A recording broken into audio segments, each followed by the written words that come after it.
परसों जदों विचार शुरू कीती सी गुरुद्वारा साहिब विखे उत्थे पहले दिन सिर्फ एको बेनती कीती सी कि श्री गुरु ग्रंथ साहिब जी दी अमृत बाणी विच भगत जेड़े बाणीकार ने उन्हां दी बाणी विचों भगत दी परिभाषा की है जां भगत दा जीवन की है। क्योंकि श्री गुरु ग्रंथ साहिब दी जितनी बाणी है असी इस सारी बाणी नूं धुरकी बाणी, इलाही बाणी, परमात्मा ते खसम दी बाणी कहने हैं। ते दूसरी एक बेनती होर कि इस विच उन्हां भगत साहिबानां दी भी बाणी है जिन्हां नूं उस वक्त उस मुल्क दे अंदर जिहड़ी वर्ण वंड सी ਉਹਦੇ ਮੁਤਾਬਕ ਧਰਮ ਅਸਥਾਨ ਤੇ ਪੂਜਾ ਪਾਠ ਉੱਥੇ ਉਹ ਤਾਂ ਬਹੁਤ ਦੂਰ ਦੀ ਗੱਲ, ਧਰਮ ਗ੍ਰੰਥ ਨੂੰ ਵਾਚਨ ਦੀ ਦੂਰ ਦੀ ਗੱਲ, ਉਹਨਾਂ ਨੂੰ ਧਰਮ ਅਸਥਾਨ ਦੇ ਵਿੱਚ ਵੀ ਪ੍ਰਵੇਸ਼ ਨਹੀਂ ਸੀ ਕੀਤਾ ਜਾਣ ਦਿੰਦਾ। ਪਰ ਉਹਨਾਂ ਦੇ ਅੰਦਰ ਪ੍ਰਮਾਤਮਾ ਦੀ ਬਖਸ਼ਿਸ਼ ਹੋਈ ਤੇ ਉਹਨਾਂ ਨੇ ਬੰਦਗੀ ਕੀਤੀ, ਨਾਮ ਨਾਲ ਜੁੜੇ, ਸਿਮਰਨ ਨਾਲ ਜੁੜੇ ਤੇ ਉਹਨਾਂ ਦੇ ਧੁਰ ਅੰਦਰ ਪ੍ਰਮਾਤਮਾ ਜੀ ਦਾ ਜੋ ਸ਼ਬਦ ਹੈ अनुभव वो नूर प्रकाशित होया ते उन्होंने अपनी जबान तो महापुरखा ने अपनी इलाकाई बोली उस विच रब जी दे रब्बी बचन जिहड़े ने वो उचारण कीते। थोड़ा जिहा इस संबंधी मैं इत्थे बेनती करके आपां शुरू करांगे विचार। जिवें असी गुरु ग्रंथ साहिब जी दे बचन पढ़ने क्योंकि बाणी जिहड़ी साडे सिख दे जीवन दी थम्मी ही बाणी है जी। इनू आम शब्दावली वरतो जे सिक्खी दी रीढ़ दी हड्डी है ना जी, वो सतगुरां दी अमृत बाणी है। होर बेनती करा, एक बार दास ने अर्ज कीती सी कि असी शहादत दी, कुर्बानी दी ते शहीदी दा जिक्र बहुत करने हैं, पर असल च गुरबाणी साडी बुनियाद है। शहादत ते कुर्बानी जिहड़ी है साडा कलश ते साडा शिखर है। जे बुनियाद होवेगी ते ऊपर गुंबद बन गए ना, ऊपर अटारियां बन गियां, ऊपरियां मंजिलां बन गियां मकान दियां जां इमारत दियां। प्यारिओ याद रखियो, जितना मर्जी असी बाहरों गल्लां करिए, जिन्नी देर तक साडे अंदर शब्द दी नींह पक्की नहीं उन्नी देर तक आध्यात्मिक जीवन की इमारत नहीं खड़ी हो सकती। मैं बड़ी स्पष्ट जी बेनती करा। फिर देखो जदों ये बाणी आई है, दो मैं बेनतियां करांगा।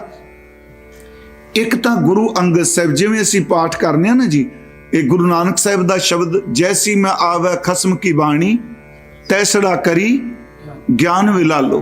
भाई लालो साहिब जी ने क्या भाई, जिवें खसम की बाणी आ रही है ना, मैं उस खसम की बाणी ही तेनू सुना रहा वां।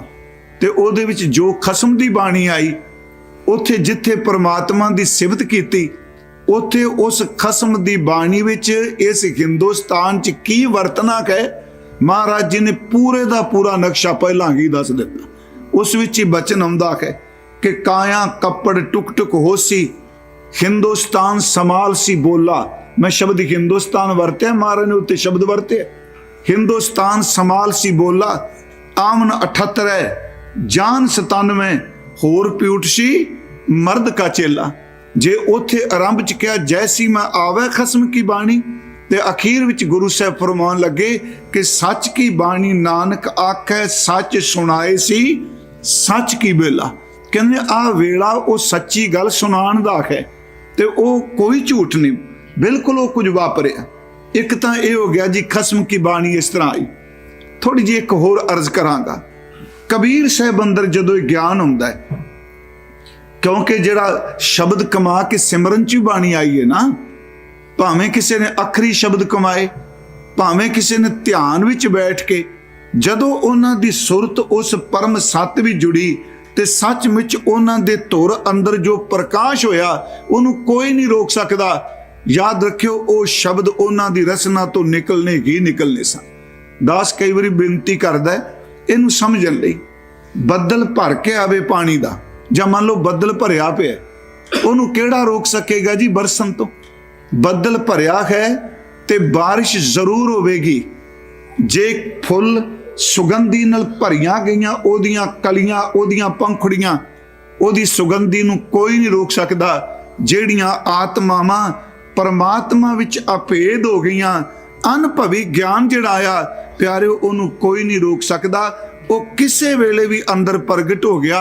ਉਹਨਾਂ ਆਪਣੀ ਰਸਨਾ ਤੋਂ ਉਚਾਰਨ ਕੀਤਾ। ਕਿਉਂਕਿ ਅੱਜ ਦਾ ਇਹ ਜਿਹੜਾ ਇਹ ਸ਼ਬਦ ਹੈ ਨਾ, ਇਹ ਕਿਉਂ ਮੈਂ ਚੁਣਿਆ, ਅਸਲ 'ਚ ਤੇ ਮੇਰੇ ਵਾਸਤੇ ਹੀ ਸੱਚੀ ਤੁਹਾਨੂੰ ਦੱਸਾਂ।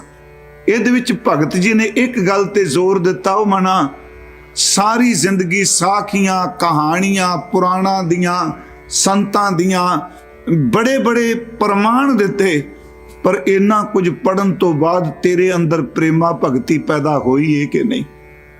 ਕਿ ਤੇਰੇ ਅੰਦਰ ਕਾਮ ਦੇ ਫੁਰਨਿਆਂ ਤੇ ਕਾਬੂ ਪਾਇਆ ਹੈ ਕਿ ਨਹੀਂ? ਕਿ ਤੇਰੇ ਅੰਦਰ ਕ੍ਰੋਧ ਵਾਲੀ ਬਿਰਤੀ ਖਤਮ ਹੋਈ ਹੈ ਕਿ ਨਹੀਂ? ਕਿ ਤੇਰੇ ਅੰਦਰੋਂ ਲਾਲਚ ਮਰਿਆ ਹੈ ਕਿ ਨਹੀਂ? ਅਗਲੀ ਗੱਲ, ਉਹ ਕਦੀ ਕਿਸੇ ਲੋੜਵੰਦ ਦੀ ਝੋਲੀ 'ਚ ਕੋਈ ਪਰਉਪਕਾਰ ਕਰਕੇ ਭਲਾ ਵੀ ਕੀਤਾ ਹੀ ਕਿ ਨਹੀਂ?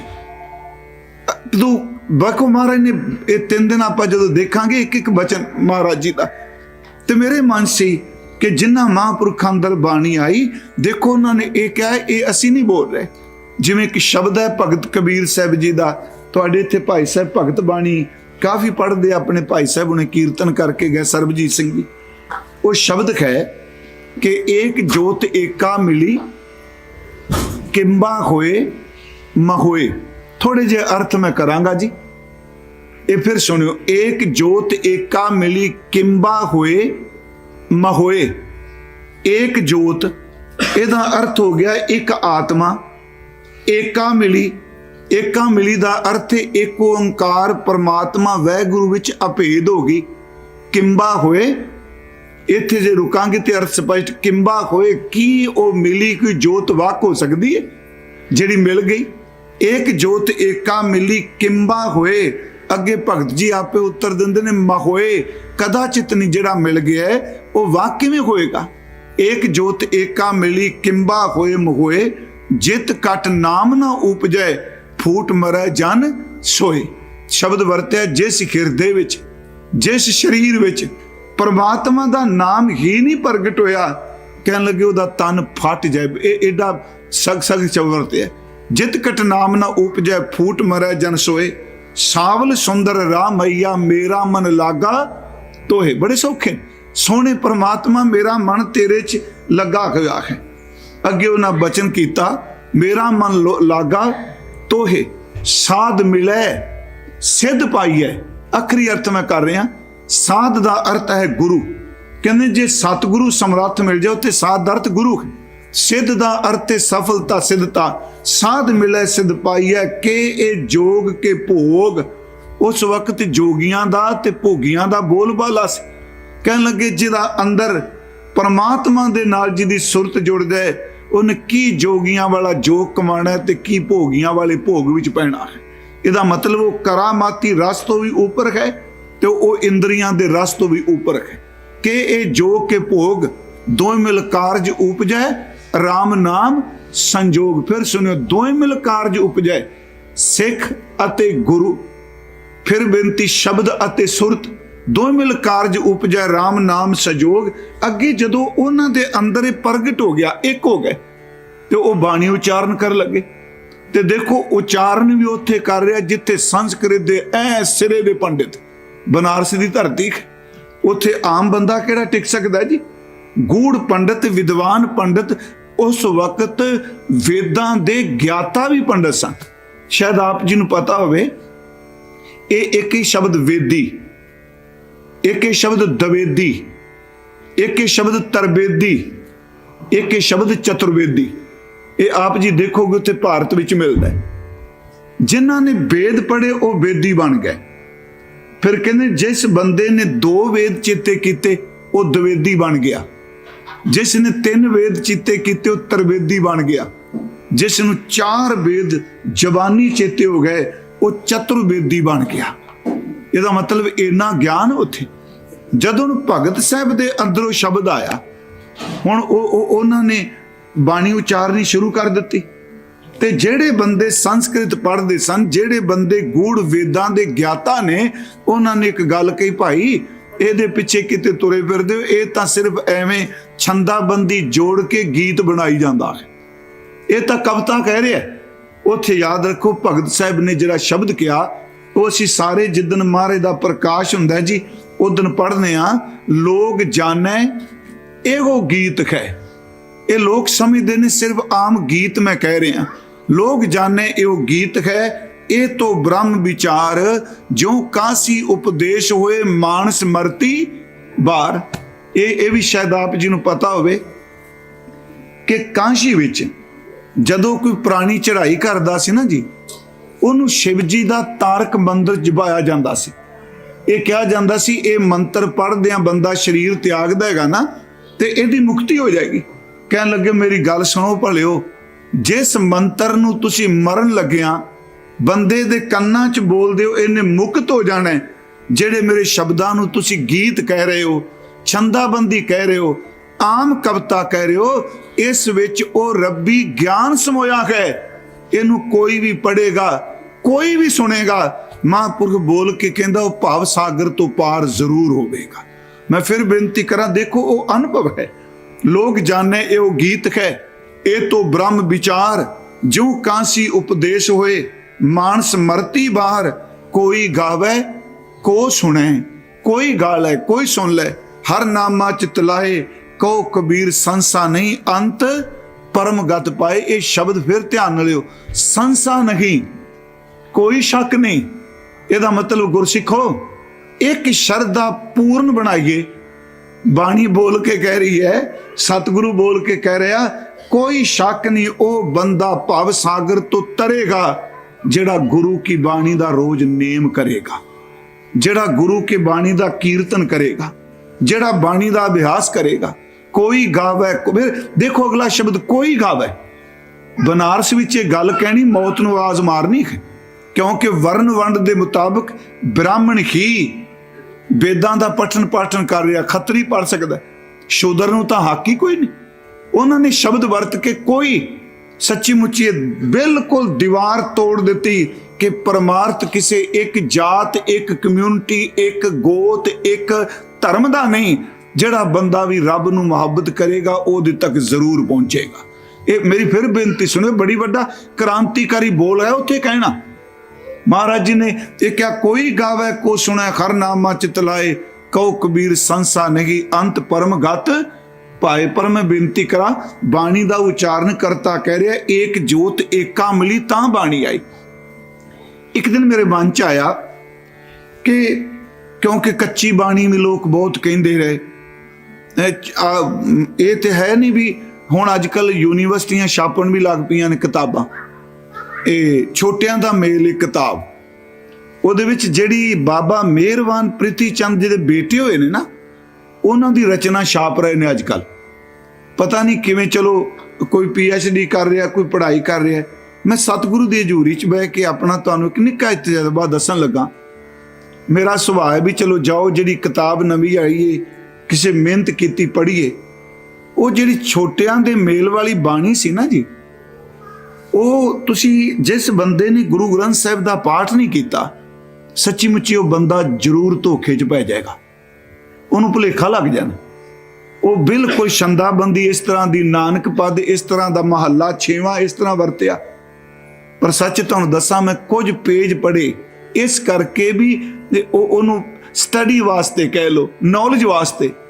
ਮੈਂ ਮਹਾਰਾਜ ਦੀ ਹਜ਼ੂਰੀ 'ਚ ਕਹਿਣਾ, ਰਾਤ ਨੀਂਦ ਨਹੀਂ ਪਈ। ਪਤਾ ਨਹੀਂ ਕੀ ਹੋਵੇ, ਜਿਵੇਂ ਅੰਦਰ ਨੂੰ ਧੂਪ ਹੈ। ਸਵੇਰੇ ਮਨ ਨੇ ਇੱਕੋ ਗੱਲ ਕੀ, ਮਨਾ ਤੂੰ ਕਾਹਦਾ ਅਭਿਆਸ ਕਰਨਾ ਹੈ? ਜਿਹਨੂੰ ਸਤਿਗੁਰੂ ਕਹਿ ਗਏ ਨੇ ਕਿ ਸਤਿਗੁਰੂ ਕੀ ਰੀਸੈ ਹੋਰ ਕੱਚ ਪਿੱਚ ਬੋਲਦੇ।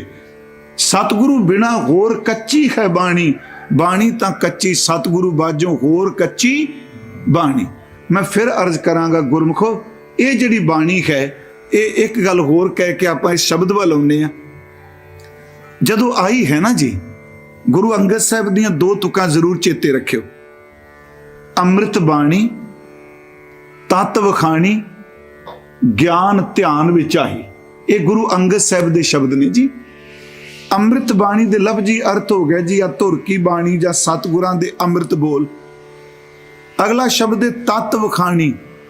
ਇਹ ਤਤ ਦਾ ਲਫ਼ਜ਼ੀ ਅਰਥ ਇੱਥੇ ਪ੍ਰਮਾਤਮਾ ਕਰਾਂਗੇ। ਆਪ ਜੀ ਦੇਖੋ ਗੁਰੂ ਗ੍ਰੰਥ ਸਾਹਿਬ ਵਿੱਚ ਕਈ ਥਾਵਾਂ ਤੇ ਨਾ ਜੀ ਇਹ ਤਤ ਸ਼ਬਦ ਸਿਰਫ ਪ੍ਰਮਾਤਮਾ ਲਈ ਵਰਤਿਆ ਹੈ, ਤਤ ਗਿਆਨ ਲਈ ਵਰਤਿਆ, ਅਨੁਭਵੀ ਗਿਆਨ ਲਈ।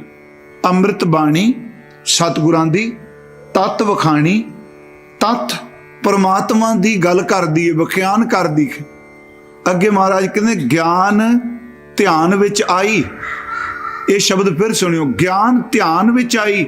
ਇਹ ਜਿਹੜੀ ਬਾਣੀ ਹੈ ਇਹ ਦਰਅਸਲ ਜਦੋਂ ਧਿਆਨ ਜੁੜਿਆ, ਸ਼ਬਦ ਵੀ ਜੁੜੇ, ਉਸ ਪਰਮ ਸੱਤ ਦੇ ਨਾਲ ਆਪਣੀ ਸੁਰਤ ਜੁੜੀ, ਉਹਨੂੰ ਪਰਮਾਤਮਾ ਕਹੋ, ਵਾਹਿਗੁਰੂ ਕਹੋ, ਪਰਮੇਸ਼ਵਰ ਕਹੋ।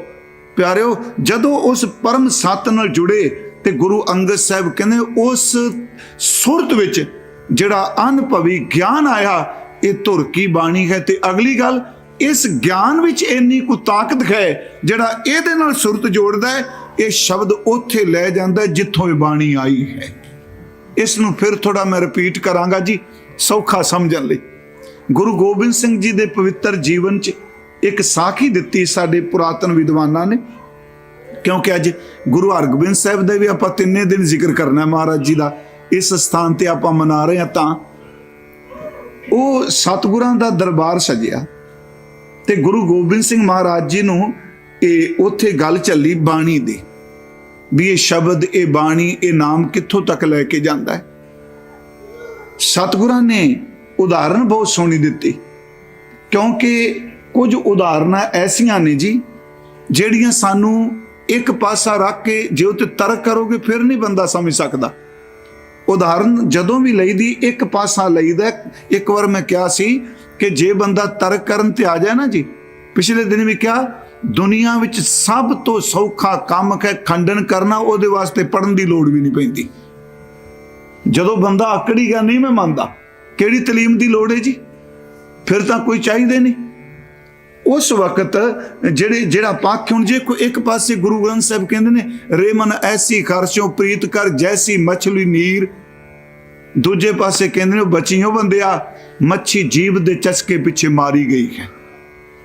ਇੱਕ ਪਾਸੇ ਪਾਣੀ ਨਾਲ ਪ੍ਰੀਤ ਹੈ ਤੇ ਉਹਨੂੰ ਪ੍ਰੀਤ ਦੀ ਉਦਾਹਰਨ ਦਿੱਤੀ ਹੈ, ਜੀਭ ਦੇ ਸਵਾਦ ਪਿੱਛੇ ਕਹਿਣ ਲੱਗੇ ਮਾਰੀ ਗਈ। ਮੱਛੀ ਤਾਂ ਇੱਕੋ ਹੀ ਹੈ ਨਾ। ਜੇ ਤਰਕ ਕਰਨ ਵਾਲਾ ਕਹੇਗਾ ਅਸੀਂ ਨਹੀਂ ਮੰਨਦੇ ਸੀ ਤੇ ਇਹ ਚ ਤੇ ਉਗਣ ਇਹ ਤਾਂ ਸਾਡਾ ਸੁਭਾਅ ਹੀ ਅੱਜ ਕੱਲ। ਇਹ ਸੋਹਣ ਸਿੰਘ ਸੀਤਲ ਸਾਹਿਬ ਕਹਿੰਦੇ ਹੁੰਦੇ ਸਨ, ਉਹ ਕਹਿੰਦੇ ਜਿਹੜਾ ਬੰਦਾ ਅੰਦਰੋਂ ਟੁੱਟਾ ਹੋਇਆ ਨਾ, ਵੀ ਖਿੰਡਿਆ ਸੁੱਕਾ ਹੈ, ਕਿ ਜਿੰਨੀਆਂ ਮਰਜ਼ੀ ਤੁਸੀਂ ਉਹਨੂੰ ਗੱਲਾਂ ਸੁਣਾਈ ਜੋ, ਉਹ ਅੱਧਾ ਘੰਟਾ ਸੁਣੀ ਜਾਏਗਾ। ਸੀਤਲ ਸਾਹਿਬ ਦੇ ਬਚਨ। ਤੇ ਤੁਹਾਡੇ ਸੁਣ ਤੋਂ ਬਾਅਦ ਜਦੋਂ ਇਹ ਸ਼ਬਦ ਕਹੇ ਨਾ, ਮੈਂ ਇੱਥੇ ਇੱਕ ਵਾਰੀ ਕਹਿ ਗਿਆ ਸਾਂ, ਅਗਰ ਮਗਰ ਲੇਕਿਨ ਤੇ ਪਰ, ਕਹਿੰਦੇ ਜਦੋਂ 4 ਸ਼ਬਦ ਵਰਤ ਰਿਹਾ ਨਾ, ਸਮਝੋ ਬੰਦਾ ਸਹਿਮਤ ਕੋਈ ਨਹੀਂ ਜੋ ਕੋਈ ਤੁਸੀਂ ਸੁਣਾਇਆ ਹੈ। ਉਹ ਕਹਿੰਦਾ ਵੀ ਗੱਲ ਤਾਂ ਠੀਕ ਹੈ, ਪਰ ਇਹਦਾ ਮਤਲਬ ਪਰ ਕਹਿ ਕੇ ਸਾਰੇ ਉੱਤੇ ਪ੍ਰਸ਼ਨ ਚਿੰਨ੍ਹ ਲਾ ਦਿੰਦਾ, ਮਗਰ ਲੇਕਿਨ ਅਗਰ। ਹੁਣ ਉੱਥੇ ਮੈਂ ਬੇਨਤੀ ਕਰਾਂਗਾ, ਉਦਾਹਰਨ ਦਾ ਇੱਕ ਪੱਖ ਲਈਦਾ। ਮਹਾਰਾਜ ਜੀ ਨੂੰ ਪੁੱਛਿਆ ਜੀ ਇਹ ਬਾਣੀ ਜਿਹੜਾ ਅਸੀਂ ਰੋਜ਼ ਨੇਮ ਕਰਨੇ ਆ, ਨਿਤਨੇਮ ਕਰਨੇ ਆ, ਮੈਂ ਆਪ ਨੂੰ ਫਿਰ ਬੇਨਤੀ ਕਰਾਂਗਾ ਬਾਣੀ ਨੂੰ ਗੁਰੂ ਦਾ ਹਿਰਦਾ ਸਮਝ ਕੇ ਚੱਲੀਏ। ਪਹਿਲੀ ਗੱਲ ਤੇ ਵਿਸ਼ਵਾਸ। ਮੱਥਾ ਟੇਕਣ ਦਾ ਮਤਲਬ ਕੀ? ਹੁਣ ਜਦੋਂ ਅਸੀਂ ਆਉਂਦੇ ਹਾਂ, ਅਸੀਂ ਮੱਥਾ ਟੇਕਨੇ, ਸਾਨੂੰ ਵੇਖ ਕੇ ਬੱਚੇ ਮੱਥਾ ਟੇਕਦੇ ਨੇ, ਫਿਰ ਅਸੀਂ ਪਰਿਕਰਮਾ ਕਰਨੇ ਆ, ਫਿਰ ਹੱਥ ਜੋੜਨੇ ਆ। ਗੁਰਮੁਖੋ, ਮੱਥਾ ਕੇਵਲ ਸਰੀਰਕ ਢਾਂਚਾ ਚੁੱਕਣ ਦਾ ਨਾਮ ਨਹੀਂ। ਮੱਥਾ ਟੇਕਣ ਦਾ ਮਤਲਬ ਇਹ ਵੇ, ਮੈਂ ਆਪਣੀ ਮੱਤ ਛੱਡ ਕੇ ਜੋ ਤੁਸੀਂ ਕਹਿੰਦੇ ਹੋ ਮੇਰਾ ਤਜਰਬਾ ਹੈ ਕਿ ਨਹੀਂ। ਮਹਾਰਾਜ ਇਹ ਕਹਿਣਾ ਮੇਰਾ ਅਨੁਭਵ ਹੈ ਕਿ ਨਹੀਂ। ਜਦੋਂ ਮੈਂ ਮੱਥਾ ਟੇਕ ਦਿੱਤਾ ਸੱਚੇ ਪਾਤਸ਼ਾਹ, ਮੈਂ ਪੂਰਨ ਭਰੋਸੇ ਨਾਲ ਕਹਿਣ ਲੱਗਾ ਤੁਹਾਡਾ ਇੱਕ ਬਤਨ ਸੱਤ ਹੈ। ਤੇ ਜੇ ਮੱਥਾ ਵੀ ਟੇਕ ਦਿੱਤਾ, ਇਹ ਵੀ ਕਰ ਦਿੱਤਾ, ਸਵੇਰੇ ਨਿਤਨੇਮ ਦਾ ਕੀ ਫਾਇਦਾ ਹੋਵੇਗਾ? ਫਿਰ ਮਹਾਰਾਜ ਕਹਿੰਦੇ ਸਲਾਮ ਜਵਾਬ ਦੋਵੇਂ ਕਰੇ। ਮੱਥਾ ਵੀ ਟੱਕ ਟੇਕਦਾ ਨਾ ਜੀ, ਤੇ ਮਹਾਰਾਜ ਕਹਿੰਦੇ ਅੱਗੋਂ ਜਵਾਬ ਵੀ ਦੇਈ ਜਾਂਦਾ, ਸਲਾਮ ਜਵਾਬ ਦੋਵੇਂ ਕਰੇ। ਮੁੱਢ ਤੋਂ ਉੱਠਾ ਜਾਏ ਨਾਨਕ ਦੋਵੇਂ ਕੂੜੀਆਂ ਥਾਏ ਨਾ ਕਾਈ ਪਾ। ਉਹਨਾਂ ਪੁੱਛਿਆ ਮਹਾਰਾਜ ਬਾਣੀ ਕੀ? ਕਿਉਂਕਿ ਗੁਰੂ ਕਾਲ 'ਚ ਪ੍ਰਸ਼ਨ ਕਰਦੇ ਹੁੰਦੇ ਸਨ ਸਿੱਖ। ਸਤਿਗੁਰਾਂ ਨੇ ਇੱਕ ਉਦਾਹਰਨ ਦਿੱਤੀ, ਖਾਲਸਾ ਜੀ, ਸਾਧ ਸੰਗਤ ਜੀ, ਕਿ ਇੱਕ ਮਨੌਤ ਹੈ। ਲਫ਼ਜ਼ ਧਿਆਨ ਨਾਲ ਸੁਣਿਓ, ਮਨੌਤ ਹੈ। ਮਨੌਤ ਦਾ ਅਰਥ ਮੰਨਿਆ ਜਾਂਦਾ ਹੈ। ਜੇ ਕਿਸੇ ਬੰਦੇ ਨੂੰ ਖੁਮਾ ਪੰਛੀ ਦਾ ਇੱਕ ਖੰਭ ਮਿਲ ਜਾਏ, ਬੜੀ ਵਾਰੀ ਸੁਣੀ ਹੋਣੀ ਆਪ ਜੀ ਨੇ ਗੱਲ, ਕੱਲ ਮੈਂ ਉਦਾਹਰਨ ਦਿੱਤੀ ਸੀ ਗੁਰੂ, ਉਂਝ ਵੈਸੇ ਗੁਰੂ ਗ੍ਰੰਥ ਸਾਹਿਬ 'ਚ ਮੈਂ ਯਤਨ ਕੀਤਾ ਹੈ, ਖੁਮਾ ਸ਼ਬਦ ਨਹੀਂ ਮਿਲਿਆ, ਜੇ ਕਿਸੇ ਸਟੱਡੀ ਕੀਤੀ ਹੋਈ ਜ਼ਰੂਰ ਦੱਸਿਓ ਕਿਤੇ ਮਿਲੇ। ਉਂਝ ਦਸ਼ਮੇਸ਼ ਪਿਤਾ ਜੀ ਨੇ ਜ਼ਫਰਨਾਮੇ 'ਚ ਵਰਤਿਆ, ਕੱਲ ਪੜਿਆ ਸੀ, ਖੁਮਾਰਾ ਕਸਾ ਸਾਇਆ ਕੇ ਆਇਦ ਬਜ਼ੇਰ ਬਰੂ ਦਸਤ ਦਾਰਦ ਨਾ ਜਾਗੇ ਦਲੇਰ। ਕੱਲ ਅਸੀਂ ਕਥਾ ਕਰਦਿਆਂ ਕਿਹਾ ਸੀ ਜੀ ਕਿ ਜਿਹਦੇ ਸਿਰ ਉੱਤੇ ਖੁਮਾ ਪੰਛੀ ਦਾ ਪਰਛਾਵਾਂ ਪੈ ਜਾਏ, ਉਹਦਾ ਕਾਂ ਨੇ ਕੀ ਵਿਗਾੜ ਲੈਣਾ। ਉੱਥੇ ਖੁਮਾ ਦਾ ਅਰਥ ਪ੍ਰਮਾਤਮਾ ਹੈ, ਕਾਂ ਦਾ ਅਰਥ ਚਲਾਕ ਵਜ਼ੀਰ ਤੇ ਚਲਾਕ ਔਰੰਗਜ਼ੇਬ ਦੀ ਨੀਤੀ।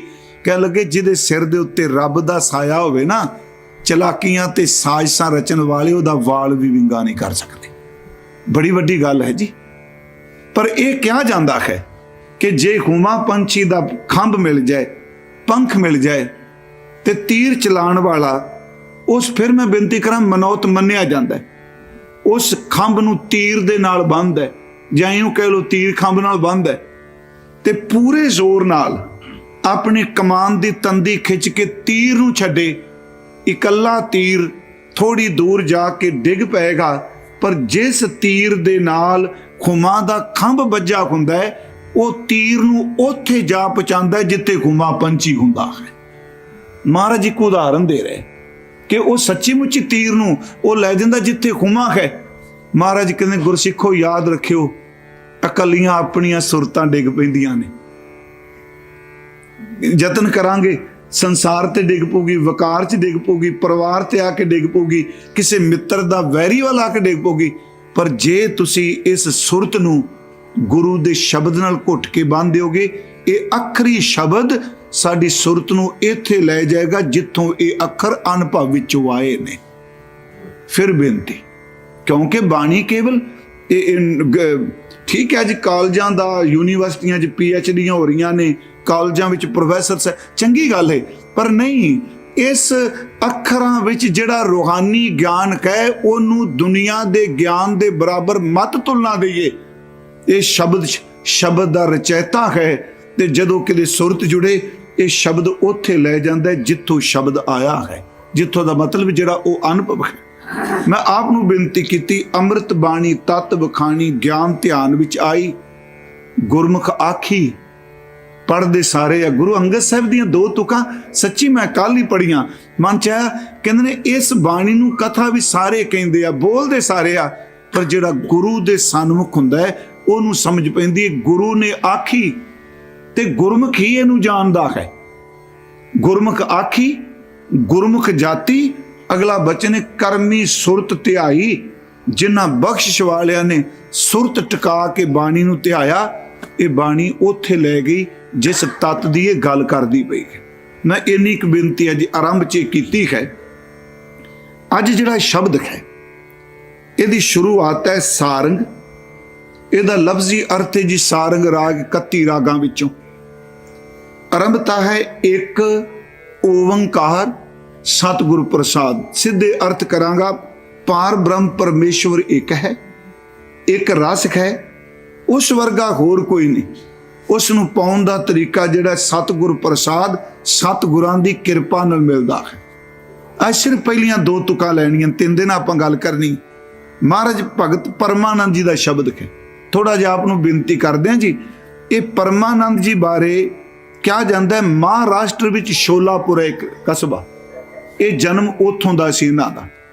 ਇਹ ਪਹਿਲਾ ਕ੍ਰਿਸ਼ਨ ਭਗਤ ਜੀ ਸਨ ਜੀ। ਇਹਨਾਂ ਬਾਰੇ ਇਹ ਵੀ ਕਿਹਾ ਜਾਂਦਾ ਹੈ ਇੰਨੀ ਪ੍ਰੇਮਾ ਭਗਤੀ ਕਰਦੇ ਸਨ, ਤਕਰੀਬਨ 700 ਪੜ੍ਹਿਆ ਮੈਂ, ਦਿਨ ਵਿੱਚ 700 ਵਾਰੀ ਡੰਡੌਤ ਕਰਦੇ ਹੁੰਦੇ ਸਨ ਧਰਤੀ ਉੱਤੇ। ਪ੍ਰੇਮਾ ਭਗਤੀ 'ਚ ਰਹਿਣਾ, ਬਹੁਤ ਸੋਹਣਾ ਗਾਉਂਦੇ ਸਨ, ਕੀਰਤਨ ਕਰਦੇ ਸਨ। ਪਹਿਲਾਂ ਇਹ ਸਰਗੁਣ ਨੂੰ ਪੂਜਦੇ ਸਨ, ਉਸ ਤੋਂ ਬਾਅਦ ਮਾਲਕ ਦੀ ਐਸੀ ਖੇਡ ਵਰਪਰੀ, ਇਹ ਨਿਰਗੁਣ ਵੱਲ ਵੀ ਤੁਰ ਪਏ। ਤੇ ਜਿਹੜਾ ਅੱਜ ਇਹ ਸ਼ਬਦ ਆਪਾਂ ਵਿਚਾਰਾਂਗੇ, ਇਸ ਵਿੱਚ ਆਪ ਜੀ ਦੇਖੋਗੇ ਉਹ ਵਾਰ-ਵਾਰ ਸਿਮਰਨ ਦੀ ਪ੍ਰੇਮਾ ਭਗਤੀ ਨਾਲ ਜੁੜਨ ਦੀ ਗੱਲ ਕਰ ਰਹੇ। ਪਰਮਾਨੰਦ ਜੀ ਕਹਿ ਰਹੇ ਨੇ ਤੈ ਨਰ, ਅਰਥ ਨੇ ਤੈ ਦਾ ਅਰਥ ਤੂੰ, ਇਹ ਸ਼ਬਦ ਵਰਤਾਂਗੇ ਤੈ ਨਰ। ਨਰ ਦਾ ਅਰਥ ਇਨਸਾਨ, ਬੰਦਾ, ਮਨੁੱਖ। ਮੈਂ ਇਹ ਸਮਝਿਆ ਇਸ ਵਿਦਵਾਨ ਨੂੰ ਕਹਿ ਰਹੇ ਤੈ ਨਰ ਕਿਆ ਪੁਰਾਨ ਸੁਨ ਕੀਨਾ। ਪਹਿਲਾਂ ਆਖਰੀ ਅਰਥ ਕਰ ਲਈਏ, ਸਿਰਫ 2 ਤੁਕਾਂ ਦੇ। ਤੈ ਨਰ, ਐ ਇਨਸਾਨ, ਤੈ ਨਰ ਕਿਆ ਪੁਰਾਣ, ਪੁਰਾਣ ਦਾ ਅਰਥ 18 ਪੁਰਾਣ, ਇਹਦੇ ਸਿੱਧੇ ਅਰਥ ਕਰਾਂਗੇ ਧਰਮ ਗ੍ਰੰਥ। ਤੇ ਪਿਆਰਿਓ, ਜਦੋਂ ਗੁਰਬਾਣੀ ਕਿਸੇ ਵੀ ਧਰਮ ਨੂੰ ਆਧਾਰ ਬਣਾ ਕੇ ਗੱਲ ਕਰਦੀ ਏ, ਉਹਨੂੰ ਕੱਲੇ ਇੱਕ ਧਰਮ ਲਈ ਨਹੀਂ ਸਮਝਣਾ, ਉਹ ਸਮੁੱਚੇ ਹੀ ਮਾਨਵਤਾ ਲਈ ਹੁੰਦਾ, ਚਾਹੇ ਉਸ ਦੇ ਚਿੰਨ੍ਹ ਦਾ ਜ਼ਿਕਰ ਹੋਵੇ ਤੇ ਭਾਵੇਂ ਉਸ ਦੇ ਗ੍ਰੰਥ ਦਾ ਜ਼ਿਕਰ ਹੋਵੇ। ਤੈ ਨਰ ਕਿਆ ਪੁਰਾਣ ਸੁਣ ਕੀਨਾ, ਭਗਤ ਪਰਮਾਨੰਦ ਜੀ ਕਹਿੰਦੇ ਐ ਇਨਸਾਨ, ਤੂੰ ਪੁਰਾਣ ਸੁਣੇ, ਧਰਮ ਗ੍ਰੰਥਾਂ ਦੀ ਸਾਖੀਆਂ ਸੁਣੀਆਂ, ਧਰਮ ਗ੍ਰੰਥਾਂ ਦੀਆਂ ਸਾਖੀਆਂ ਪੜ੍ਹੀਆਂ, ਧਰਮ ਗ੍ਰੰਥਾਂ ਦੀ ਕਥਾ ਸੁਣੀ, ਪਰ ਤੂੰ ਕੀ ਕੀਤਾ? ਸੁਣਿਓ, ਤੈ ਨਰ ਕਿਆ ਪੁਰਾਣ ਸੁਣ ਕੀਨਾ, ਕੀ ਕੀਤਾ ਤੂੰ ਗ੍ਰੰਥ ਸੁਣ ਕੇ ਅੱਜ ਤੀਕਰ? ਕੀ ਕੀਤਾ ਤੂੰ ਇਹਨੇ ਗ੍ਰੰਥਾਂ ਦਾ ਪਠਨ ਪਾਠਨ ਕਰਕੇ? ਜੀ ਕੀ ਕਰਨਾ ਸੀ? ਅੱਗੇ ਕਹਿਣ ਲੱਗੇ ਅਨ ਪਾਵਨੀ, ਇਕੱਠੇ ਪਾਠ ਹੈ ਅਨ ਪਾਵਨੀ। ਇਹਦੇ ਲਫ਼ਜ਼ੀ ਅਰਥ ਨੇ ਜਿੰਨੇ ਕਦੀ ਨਾਸ਼ ਨਹੀਂ ਹੋਣਾ। ਲਫ਼ਜ਼ ਹੈ ਅਪਾਇਣੀ, ਇਹਦਾ ਅਰਥ ਹੁੰਦਾ ਜਿੰਨੇ ਕਦੀ ਨਹੀਂ ਮੁੱਕਣਾ। ਅਨ ਪਾਵਨੀ ਭਗਤ ਨਹੀਂ ਉਪਜੀ, ਭਗਤ ਦਾ ਅਰਥ ਹੈ ਭਗਤੀ, ਨਹੀਂ ਉਪਜੀ, ਤੇਰੇ ਅੰਦਰ ਕਦੀ ਚਾਅ ਪੈਦਾ ਹੋਇਆ ਸਿਮਰਨ ਕਰਨ ਦਾ? ਵੇਖੋ ਕਿੱਡਾ ਵੱਡਾ ਝੰਜੋੜਾ ਦਿੰਦੇ ਪਏ। ਇਹਦਾ ਮਤਲਬ ਅਸੀਂ ਕਥਾ ਸੁਣਨੇ ਆ, ਕਥਾ ਕਰਨੇ ਆ, ਬਾਣੀ ਪੜ੍ਹਨੇ, ਸਭ ਭਗਤੀ ਚ ਆਉਂਦਾ ਹੈ। ਉਹ ਫਿਰ ਅੱਗੇ ਝੰਜੋੜਦੇ ਪਿਆ, ਤੈ ਨਰ ਕਿਆ ਪੁਰਾਣ ਸੁਣ ਕੀਨਾ, ਅਨ ਪਾਵਨੀ ਭਗਤ ਨਹੀਂ ਉਪਜੀ, ਜਿਸ ਭਗਤੀ ਨੇ ਨਾਸ਼ ਨਹੀਂ ਹੋਣਾ। ਮੈਂ ਫਿਰ ਅਰਜ਼ ਕਰਾਂਗਾ, ਅਨ ਪਾਵਨੀ ਦਾ ਮਤਲਬ ਅਨ ਪਾਣਾ ਨਹੀਂ, ਜਿੰਨੇ ਕਦੀ ਨਾਸ਼ ਨਹੀਂ ਹੋਣਾ। ਕਦੀ ਤੇਰੇ ਦਿਲ ਚ ਆਇਆ ਹੋਏ ਮਣਾ ਤੂੰ ਦ੍ਰੋਪਦੀ ਦੀ ਕਥਾ ਸੁਣੀ, ਪ੍ਰਹਿਲਾਦ ਦੀ ਕਥਾ ਸੁਣੀ, ਧਰੂ ਦੀ ਕਥਾ ਸੁਣੀ, ਮਣਾ ਤੂੰ ਗੁਰੂ ਕੀਆਂ ਇੰਨੀਆਂ ਸਾਖੀਆਂ ਕੀਤੀਆਂ, ਸਿਮਰਨ ਚ ਆਹ ਤਾਕਤ, ਸਿਮਰਨ ਚ ਆਹ ਤਾਕਤ, ਕਦੀ ਤੇਰੇ ਮਨ ਚ ਫੁਰਨਾ ਨਹੀਂ ਆਇਆ ਹੋਏ ਜਿਹੜੀਆਂ ਸਾਖੀਆਂ ਮੈਂ ਕਰਨਾ, ਮੈਂ ਅਨੁਭਵ ਵਿੱਚ ਕਮਾ ਕੇ ਤਾਂ ਦੇਖ ਲਾ। ਫਿਰ ਸੁਣਿਓ, ਅਨ ਪਾਵਨੀ ਭਗਤ ਨਹੀਂ ਉਪਜੀ, ਭਗਤੀ ਪੈਦਾ ਹੀ ਨਹੀਂ ਹੋਈ, ਸਿਮਰਨ ਨਹੀਂ ਪੈਦਾ ਹੋਇਆ। ਅੱਗੇ ਮਹਾਰਾਜ ਕਹਿੰਦੇ ਨੇ ਭੂਖੇ ਦਾਨ ਨਾ ਦੀਨਾ, ਸਾਖੀਆਂ ਤੂੰ ਸੁਣਾਈਆਂ ਕਿ ਲੋੜਵੰਦ ਦੀ ਮਦਦ ਕਰੋ, ਰੱਬ ਖੁਸ਼ ਹੁੰਦਾ ਹੈ। ਕਹਿੰਦੇ ਆਪਣੇ ਮਨ ਨੂੰ ਪੁੱਛ ਕੇ ਵੇਖੋ ਬੰਦਿਆ, ਤੂੰ ਲੋਕਾਂ ਦੇ ਮੂੰਹ ਚ ਖੋਂਦਾ ਰਿਹਾ ਕਿ ਕਿਸੇ ਦੇ ਮੂੰਹ ਵਿੱਚ ਕੁਝ ਪਾਇਆ ਵੀ ਹੈ। ਭੂਖੇ ਦਾਨ ਨਾ ਦੇਣਾ, ਇਹਦਾ ਮਤਲਬ ਲੋੜਵੰਦ। ਇਹ ਕਿਉਂਕਿ ਬੜੀ ਸਿੱਖੀ ਚ ਬੜੀ ਵੱਡੀ ਗੱਲ, ਮੈਂ ਸ਼ਬਦ ਕਿਉਂ ਚੁਣਿਆ, ਇਹਦਾ ਕਾਰਨ ਹੈ ਕਿਉਂਕਿ ਸਿੱਖੀ ਸਾਨੂੰ ਸਾਰੀਆਂ ਗੱਲਾਂ ਦੱਸ ਰਹੀ ਹੈ। ਕਹਿੰਦੇ ਜੇ ਤੂੰ ਪੁਰਾਣ ਸੁਣੇ, ਗ੍ਰੰਥ ਸੁਣੇ, ਤੇ ਜੇ ਭਗਤੀ ਨਹੀਂ ਕੀਤੀ, ਸਿਮਰਨ ਨਹੀਂ ਕੀਤਾ, ਤੇ ਲੋੜਵੰਦ ਦੀ ਮਦਦ ਨਹੀਂ ਕੀਤੀ, ਤੂੰ ਸਾਨੂੰ ਦੱਸ ਤੂੰ ਇੰਨੀਆਂ ਕਥਾ ਕਰਕੇ ਕੀ ਕੀਤਾ? ਇਹ ਮੈਂ ਪਹਿਲੀਆਂ ਦੋ ਤੁਕਾਂ ਸਿਰਫ ਕਹੀਆਂ। ਥੋੜਾ ਜਿਹਾ ਆਓ ਹੁਣ ਆਪਾਂ ਬਾਣੀ ਵੱਲ ਚੱਲੀਏ। ਅੱਜ ਜਿਹੜੀ ਤਾਲੀਮ ਹੈ ਨਾ ਜੀ, ਵਿਦਿਆ, ਕਿਉਂਕਿ ਧਰਮ ਗ੍ਰੰਥਾਂ ਦਾ ਗੁਰੂ ਗ੍ਰੰਥ ਸਾਹਿਬ ਚ ਨਿਰਾਦਰ ਨਹੀਂ ਕੀਤਾ ਗਿਆ ਪਲੀਜ਼। ਹਾਂ, ਜਿੱਥੇ ਬੰਦਾ ਧਰਮ ਗ੍ਰੰਥ ਦੇ ਨਾਂ ਥੱਲੇ ਪਖੰਡ ਕਰਦਾ ਉਹਨੂੰ ਜ਼ਰੂਰ ਮਹਾਰਾਜ ਨੇ ਸੁਚੇਤ ਕੀਤਾ। ਥੋੜੀਆਂ ਜਿਹੀਆਂ ਧਿਆਨ ਨਾਲ ਸੁਣਿਓ ਇਸ ਬੇਨਤੀ ਨੂੰ। ਇੱਕ ਸੀ ਸ਼ਬਦ, ਇੱਕ ਵਾਰੀ ਇੱਥੇ ਕਥਾ ਕੀਤੀ, ਸ਼ਾਇਦ ਕਿਸੇ ਨੂੰ ਜੇ ਕੀਤੀ, 6 ਘਰ 6 ਗੁਰ 6 ਉਪਦੇਸ਼, ਗੁਰ ਗੁਰ ਏਕੋ ਵੇਸ ਅਨੇਕ।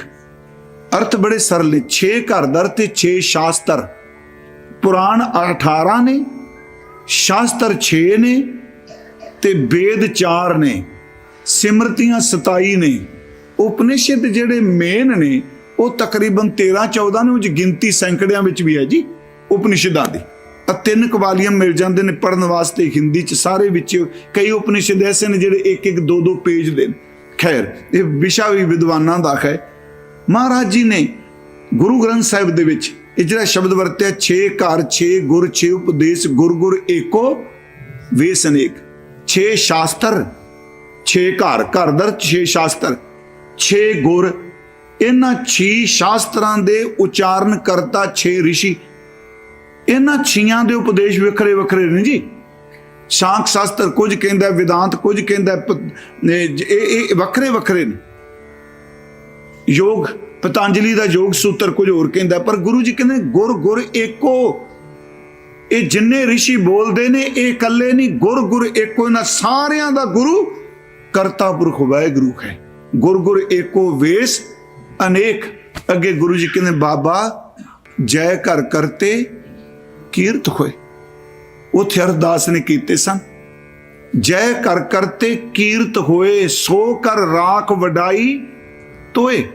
जिस ग्रंथ विच करते दी कीर्ति है, फिर सुनियो, जय कर करते कीर्त होए, जिस ग्रंथ विच करते दियां सिफतां ने, हे भाई तू उस ग्रंथ विच अपने आप नूं रख, ये ही तेरी वडियाई है।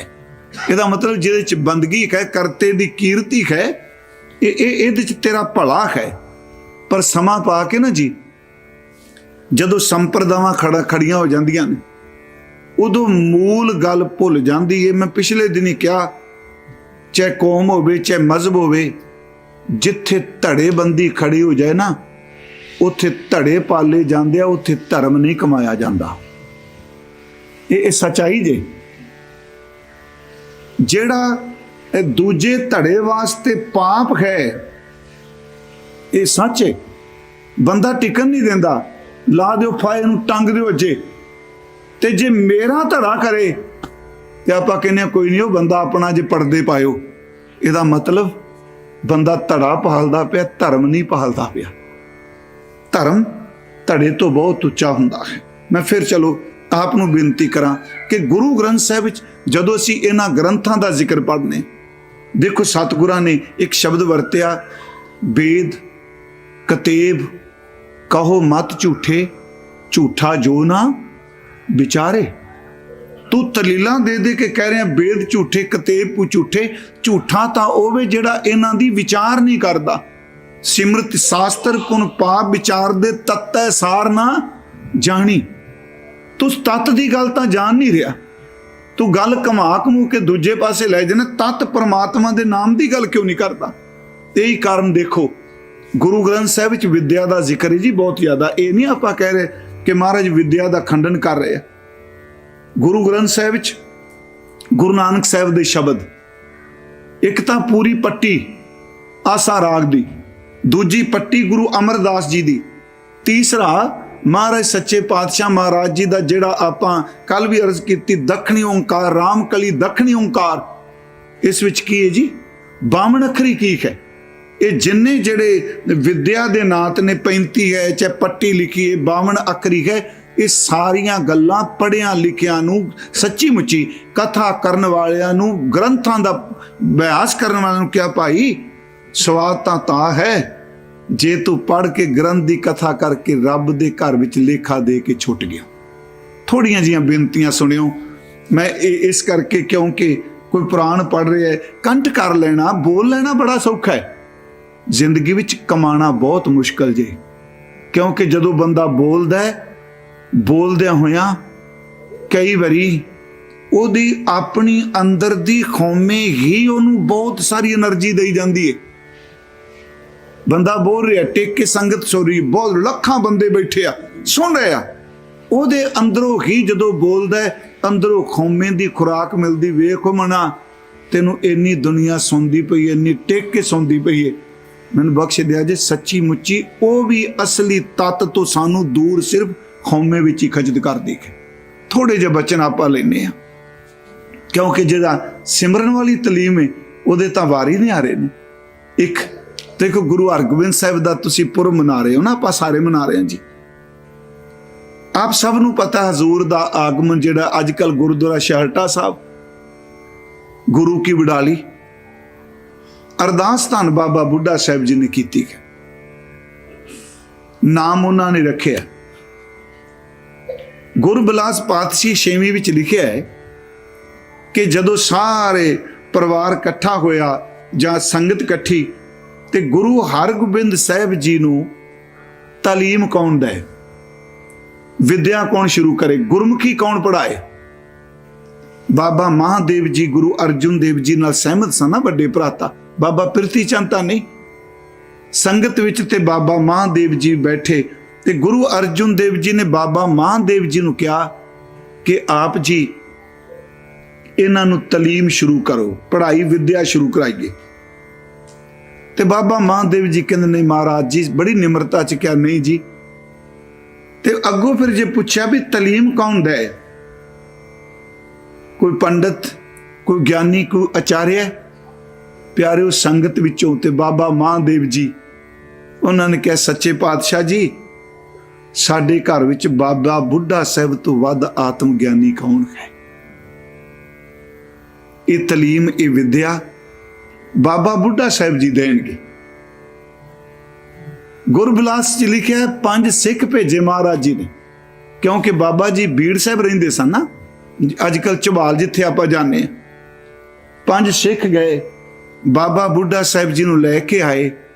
बाबा बुढ़ा साहब जी ने निमरता सहित हजूर दे चरनां च नतमस्तक होए, क्योंकि याद रखियो गुरु अमरदास जी ने कहा सी, मैं कई बार कहना कि बाबा बुढ़ा जी सिक्खी दी सीमा ने, इस तो अगे कुछ नहीं। प्यारिओ ये चीज़ां पछाणियां बड़ियां मुश्किल ने। थोड़े दिन किसी महापुरख की संगत कोई कर लै चेला, वो चौथे दिन गद्दी जमा के बह जाता। मैं निंदिया नहीं कर रहा, इस महापुरख ने क्योंकि 5 गुरु साहिबाना नूं अपने हथी गुरियाई तिलक दिता। गुरु अंगद साहब, गुरु अमरदास, गुरु रामदास, गुरु अर्जुन देव ते गुरु हरगोबिंद साहब, 5 ना जी। गुरु नानक साहब तां धुर दरगाह तो ही सतगुरु ने। जदों बाबा जी ने चोला छड्डिया, उस वक्त गुरु हरराय साहब ते गुरु तेग बहादुर साहब का जन्म हो चुका सी। इतिहास कहता है कि गुरु हरगोबिंद साहब जी नूं भी ते गुरु तेग बहादुर जी नूं भी गुरमुखी पट्टी बाबा बुढ़ा साहब ने लिखाई सी। गुरु तेग बहादुर साहब जी नूं बाबा बुढ़ा साहब जी नूं बुलाया गया। आए गुरु अर्जुन देव जी ने मत्था टेकिया। सुनने वाली बात है, गल चली अज विद्या की पढ़ाई की, क्योंकि ग्रंथ की गल चल 3 दिन आप गल करांगे। जदों आए तो सतगुरां ने कहा, बाबा जी संगत ते साडा निजी विचार है कि बालक हरगोबिंद जी नूं गुरमुखी बाणी तुसी पढ़ानी है। निमरता दे पुंज हाथ जोड़ के खड़े हो गए बाबा जी। कहने लगे, सच्चे पातशाह मैं तो तेरे घर दा पशु चारण, कि निमरता शब्द कह, मैं केड़ा विद्वान खां। हालां याद रखियो गुरु ग्रंथ साहिब दा उदों प्रकाश नहीं सी होया। ये जिहड़ी घटना है प्रकाश तो पहलां दी, बाद च बाबा जी ग्रंथी साहिब आंदे आ ना कि महाराज जी सानू तो कोई समझ नहीं, असीं की सिखा सकने। निमरता दे बोल सा ते भी सच। जिन्ना कोई कहंदा मैनू कुछ नहीं आउंदा, उन्होंने बहुत कुछ आउंदा है। जिहड़ा कहंदा मैनू बहुत कुछ आउंदा, उन्होंने कुछ भी नहीं आउंदा। ये गुरु ग्रंथ साहिब दा वचन है, सोई अजान कहे मैं जाना। जिहड़ा ये कहन लग पे जी मैं सब कुछ जान गया, ते गुरु ग्रंथ साहिब कहंदे उदों वड्डा ज्ञानी बंदा कोई नहीं। सोई अजान कहे मैं जाना, जानन खार ना छाना रे। गुरमुखो महाराज कहते आपस को जो जाने नीचा, निमरता च मैं कुछ नहीं जानता। ते सच्ची मुची जिहड़ा कहंदा मैं कुछ नहीं जानता, उसकी बेइज्जती भी नहीं होंदी, बेइज्जती भी उहदी हुंदी जिहड़ा कहंदा मैं जानना हाँ। जिहड़ा पहले ही कहंदा मैनूं कुछ नहीं पता। आपस को जो जाने नीचा, सो गणिए सब ते ऊंचा। कहने लगे महाराज मैं की पढ़ावांगा जी। उत्थे बचन जिहड़े महाराज ने कहे, प्रिंसीपल गंगा सिंह उन्होंने इहदा जिक्र किया है। उन्होंने दी पुस्तक है गुरु हरगोबिंद साहब बारे, एडी शरदा च भेज के उन्होंने लिखी, जरूर पढ़ियो जिन्होंने किते मिल जाए। वो कुछ पुस्तकां ऐसियां ने जिन्होंने पढ़ के बोधक ज्ञान वाली जिहड़ी अशुरीयत तेज हुंदी है, कुछ पुस्तकां ऐसियां ने जिन्होंने पढ़ के बुद्धि का हंकार सड़दा है ते सिमरन चलदा है। ये 2 तरह के ग्रंथ ने, हैं तां गुरमत उत्ते लिखे। उत्थे कहंदे आ भी बाबा जी नूं क्या, जदों क्या बाबा जी ने मैं की पढ़ावांगा जी, ते कहंदे ने गुरु अर्जुन देव ने जिहड़े बोल कहे, मैं तां उस किताब का जिक्र किया, उह च लिखिआ सतगुरु कहंदे ने बाबा जी, शब्द बाबा जी कहना सी ना, बिरद भाई कहंदे सन। भाई बिरद भी कहा जाता रहा बाबा जी नूं। कहन लगे सतगुरु कहंदे आ बाबा जी, भाई बिरद जी मेरे पुत्र नूं ओह तलीम दे दिओ जिहड़ी 12 साल की उम्र च गुरु नानक ने तुहानूं बुढ़े की पदवी दे दी सी। ओ तलीम ओ पढ़ा दिओ जिहड़ी तुसी बाबा बुढ़ा साहब। आखिर वड्डी वड्डी गल जदों ये कह देना उम्र तेरी तुहाडी बच्चियां वाली है ते गल्लां तुसी बुढ़ियां वालियां कर दिओ, ओ तलीम दे दिओ जिहड़ी तुहानूं इस बजुर्गी तक लै गई। मैं फिर बेनती करांगा, बजुर्गी दा संबंध ਦਾੜੇ ਚਿੱਟੇ ਨਾਲ ਨਹੀਂ ਹੁੰਦਾ, ਬਜ਼ੁਰਗੀ ਦਾ ਸੰਬੰਧ ਅੰਦਰ ਦੀ ਸੁਰਤ ਨਾਲ ਹੁੰਦਾ ਹੈ। ਸ਼ੇਖ ਸਾਦੀ ਕਹਿੰਦਾ ਬਜ਼ੁਰਗੀ ਬਾ ਅਕਲ ਅਸਤ ਨਾ ਬਾ ਸਾਲ।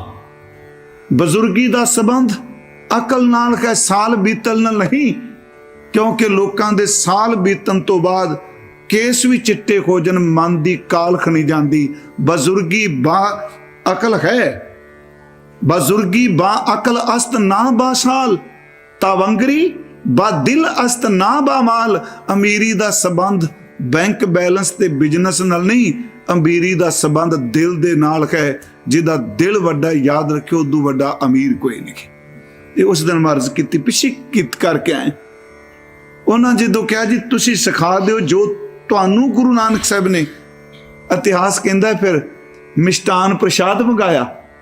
ਬਾਬਾ ਬੁੱਢਾ ਸਾਹਿਬ ਜੀ ਨੇ ਆਪਣੇ ਹੱਥ 'ਚ ਫੱਟੀ ਪਕੜੀ, ਕਲਮ ਦਵਾਤ ਸ਼ਾਹੀ ਬਣਾਈ, ਆਪਣੇ ਹੱਥਾਂ ਨਾਲ ਉਹਨਾਂ ਨੇ ਗੁਰਮੁਖੀ ਪਾ ਕੇ ਦਿੱਤੀ ਸੀ ਗੁਰੂ ਹਰਗੋਬਿੰਦ ਸਾਹਿਬ ਨੂੰ, ਜਿਹਦੀ ਗੱਲ ਆਪਾਂ ਰੋਜ਼ ਕਰ ਰਹੇ ਹਾਂ, ਗੁਰਮੁਖੀ ਗੁਰਮੁਖੀ ਹੋਕਾ ਦੇ ਰਹੇ, ਇਹ ਦਿੱਤੀ।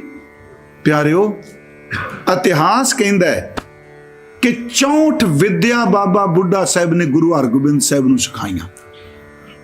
64 ਵਿਦਿਆ, ਉਹਦੇ ਵਿੱਚ ਜੋਤਿਸ਼ ਵੀ ਸੀ, ਸ਼ਾਸਤਰ ਵੀ ਸੀ, ਨੀਤੀ ਵੀ ਸੀ, ਘੋੜਸਵਾਰੀ ਸੀ।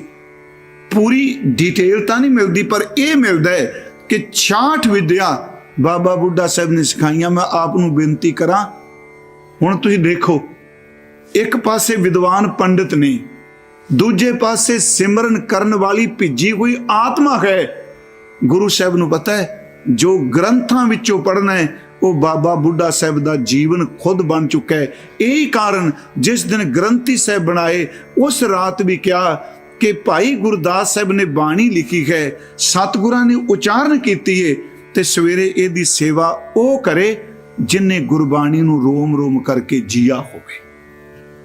ਮੈਂ ਆਪ ਨੂੰ ਬੇਨਤੀ ਕਰਾਂਗਾ ਜੀ, ਗੁਰੂ ਘਰ ਦੇ ਵਿੱਚ ਸਤਿਗੁਰਾਂ ਨੇ ਸਾਨੂੰ ਕਿਹਾ ਵੀ ਵਿਦਿਆ ਲਓ, ਪੜ੍ਹੋ, ਗ੍ਰੰਥ ਪੜ੍ਹੋ, ਪਰ ਜੇ ਉਹ ਗ੍ਰੰਥ ਪੜ੍ਹ ਕੇ ਵੀ ਲੜਾਈ, ਫਿਰ ਕੀ ਫਾਇਦਾ ਜੀ।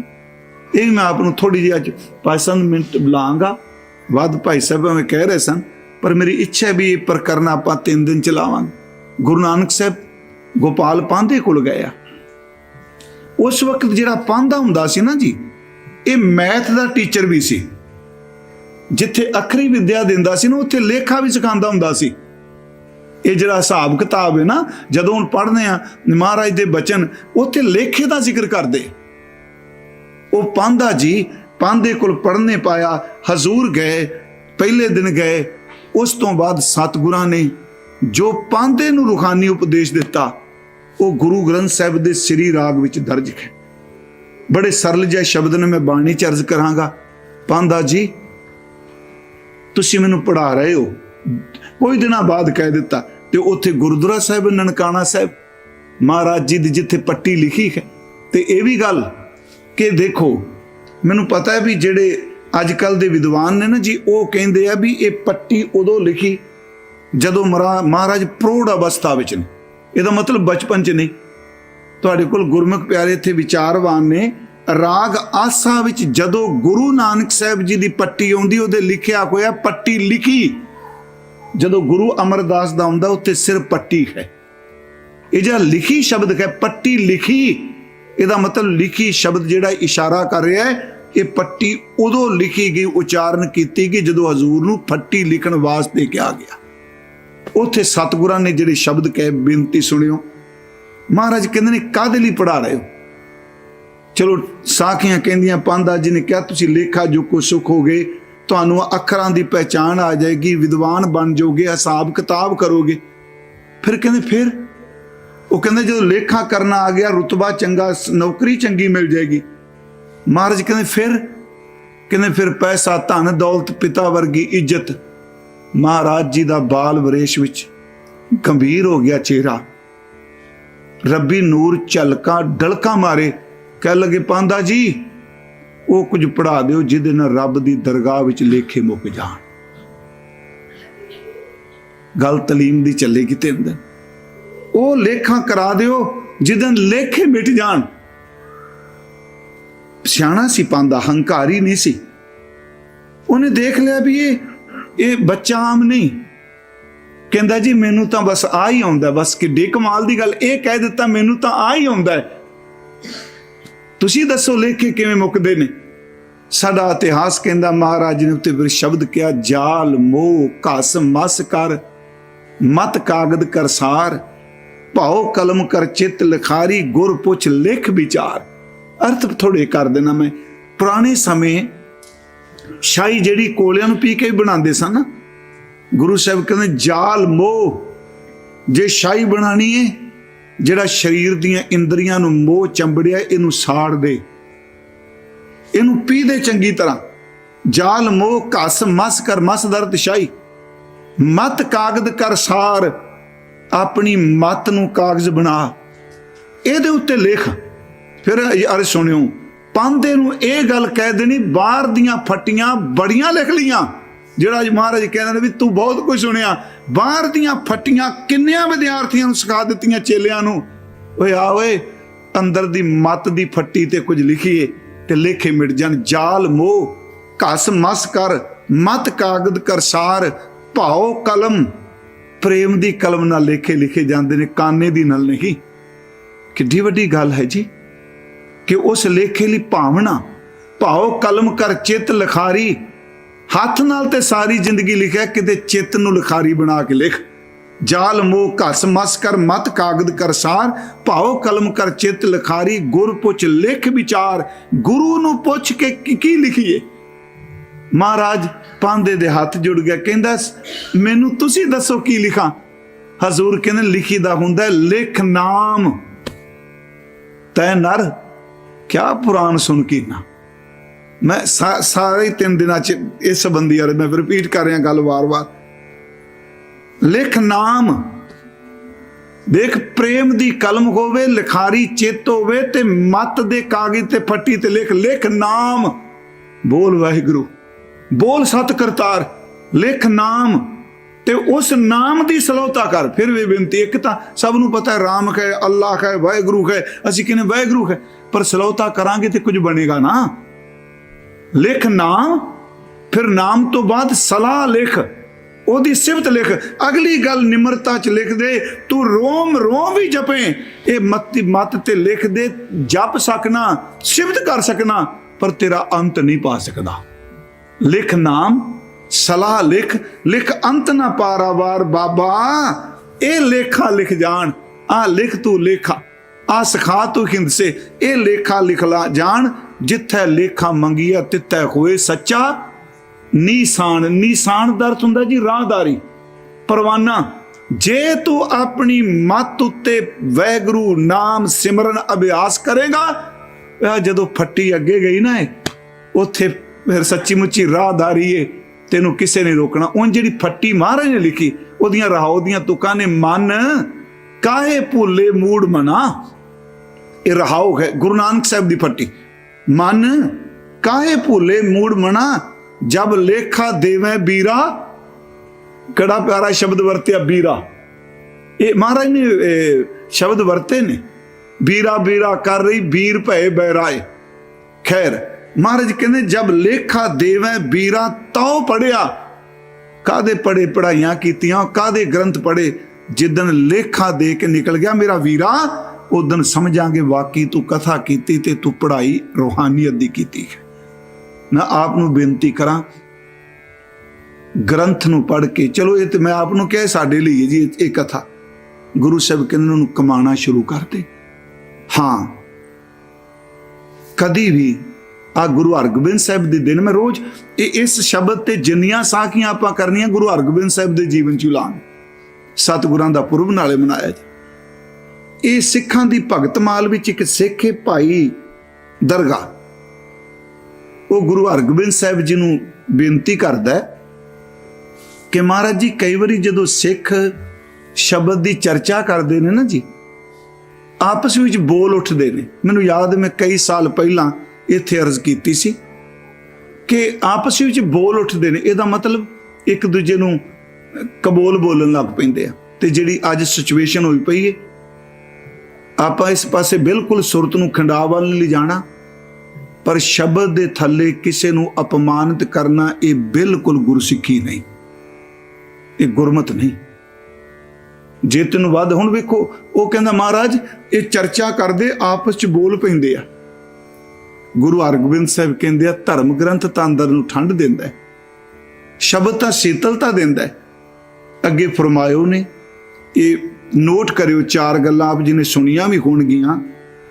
भाई साहब नूं कहण लगे सतगुरु सिख जदों भी कथा करे विचार करे, सिख ने चार तरह की चर्चा विचों दो तरह की चर्चा सारी जिंदगी करनी है।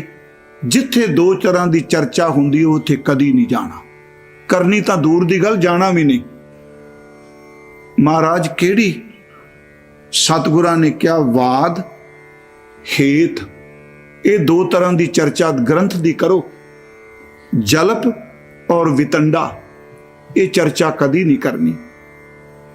सिख पुछदे ने महाराज ਇਹਦੀ थोड़ी जी व्याख्या कर दो। बड़े सरल शब्द ने ये, सच्ची जे गुरुद्वारियां विच ये चीज़ अपनाई जाए ना, हर गुरुद्वारे च ठंड वरत जाए। वाद का अर्थ है, वाद विवाद नहीं, झगड़ा नहीं, वाद का अर्थ है मैं बाणी पढ़ रहा, आप जी बाणी पढ़ रहे हो, बुद्धि की सीमा है ना, मैनू अर्थ की समझ नहीं पई, ते जेड़ा मेरे तो वध जानदा है मैं उस गुरमुख नूं ये ना वेखां मेरे पिछे किन्ने लोग ने, मैनू तो बड़ी पदवियां मिलियां, मेरा आ नहीं प्यारिओ, ये कौमे रब नाल नहीं जुड़न दित्ती। जे नहीं समझ, मान लो मेरे तो घट उम्र दे नूं पता है, आपां ओनूं जाके भी कह दईए भाई गुरसिखा परमात्मा ने तेन सुरती की दात दित्ती है, सानू ये दस शब्द के अर्थ की ने। हजूर कहंदे आ कि जदों आप पता ना होवे दूसरे तो जाके पुछ लो, आप तो चंगी सुमत वाले कोल, ते जेड़ी ओ निमरता नाल पुछो, जो ओ दसे ओनू निमरता नाल अपनी जिंदगी च धारण कर लो। सीधी गल, अपने तो वध सोझी वाले कोल जाके चर्चा करो, ये वाद है, ये करनी सिख ने। दूजी है जी हेत।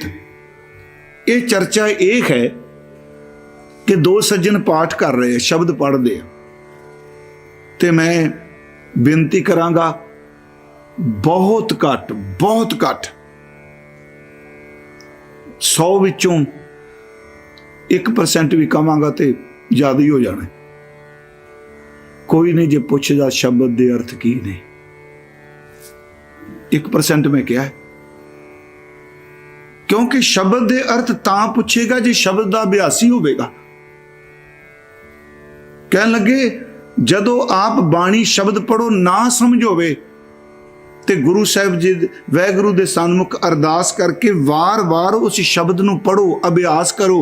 हुण आपां कहांगे वार वार पढ़े अर्थ समझ पैंदे, बिल्कुल जदों वार वार भावना नाल शब्द पढ़ांगे ते गुरु अपने आप अंदरों अर्थ खोल दिंदे आ कि इहनूं तुसीं वार वार पढ़ो। आपस विच फिर उस अर्थां दी वार वार चर्चा करो ते दोनों नूं जिहड़ी गल चंगी लगे गुरमत अनुसार उहनूं धारण कर लो। पता कोई नहीं प्यारिओ किहड़े वेले बंदे नूं अर्थां दी समझ। एक उदासी महापुरख सन, डेरे च पढ़ांदे सन ते ओह बिरध हो गए ते बच्चों नूं उपदेश देना अध्यात्मक। उन्हां कहा जी बाबा जी सुखमनी साहिब दी कथा शुरू करनी ते तुसीं भी उहनां बिरध सन ते आओ जी। वो चले गए। जदों पहली तुक शुरू हुई ना कि सिमरों सिमर सिमर सुख पाऊं, कल कलेश तन मन मिटाऊं, अर्थ कीते सिमर सिमर के आत्मक सुख पाना। जिन्ने कलेश ने तन विच, जिन्ने झगड़े ने, ये सारे सिमरन चों मिट जाने ने।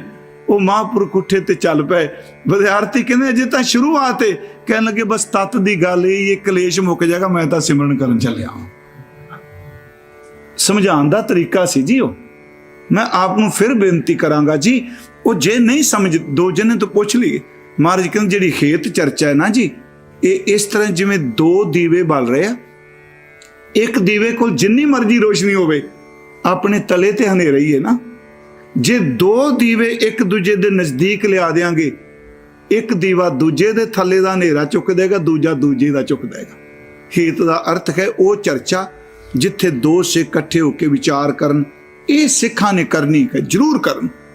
अगली गल जी तीजी नहीं करनी। महाराज जलप की है, ਕਹਿੰਦੇ ਜਲਪ ਚਰਚਾ ਇਹ ਹੈ ਕਿ ਚਰਚੇ ਹੀ ਇਸ ਕਰਕੇ ਕਰਨ ਜਾਣੀ ਨੂੰ ਥੱਲੇ ਲਾਣਾ, ਇਹਦੀ ਬੇਇੱਜ਼ਤੀ ਕਰਨੀ। ਕਹਿੰਦੇ ਇਹ ਚਰਚਾ ਨਹੀਂ ਕਰਨੀ, ਆਪਣੇ ਉਹਦੇ ਮਤ ਨੂੰ ਖੰਡਨ ਕਰੀ ਜਾਣਾ, ਆਪਣੇ ਮਤ ਦਾ ਮੰਡਨ ਕਰੀ ਜਾਣਾ, ਤੇ ਅੰਦਰ ਦੀ ਸੁਰਤੀ ਰੱਖਣੀ ਵੀ ਮੈਂ ਅੱਜ ਇਹਨੂੰ ਪੂੰਝ ਕੇ ਜਾਵਾਂਗਾ, ਥੱਲੇ ਲਾ ਕੇ ਜਾਊਂਗਾ। ਕਹਿਣ ਲੱਗੇ ਇਹ ਬਿਰਤੀ ਨਾਲ ਕਦੀ ਚਰਚਾ ਨਹੀਂ ਕਰਨੀ, ਜਿੰਨਾ ਮਰਜ਼ੀ ਗਿਆਨ ਹੋਵੇ। ਜਲਪ ਦਾ ਅਰਥ ਹੈ ਆਪਣੀ ਗੱਲ ਦਾ ਖੰਡਨ ਕਰਨਾ, ਦੂਜੇ ਦਾ ਮੰਡਨ ਕਰਨਾ, ਤੇ ਵਤੰਡਾ ਤੇ ਇਹਨਾਂ ਦਾ ਵੀ ਸਿਰਾ ਹੈ, ਅੰਦਰੇ ਆਉਂਦਾ ਵੀ ਕੁਝ ਨਹੀਂ, ਤੇ ਜਿਹੜੀ ਗੱਲ ਕਰੋ ਪੁੱਠੀ ਬੋਲੀ ਜਾਣਾ। ਮਹਾਰਾਜ ਕਹਿੰਦੇ ਸਿੱਖ ਨੇ ਭੁੱਲ ਕੇ ਦੇ ਨੇੜੇ ਨਹੀਂ ਜਾਣਾ। ਮੇਰਾ ਖਿਆਲ ਇਹੋ ਜਿਹੇ ਚਰਚਾ ਵਾਲਿਆਂ ਨੂੰ ਕਹੇ, ਨਾਨਕ ਤੇ ਨਰ ਅਸਲ ਖਰ ਜੋ ਬਿਨ ਗੁਣ ਗਰਭ ਕਰੰਤ।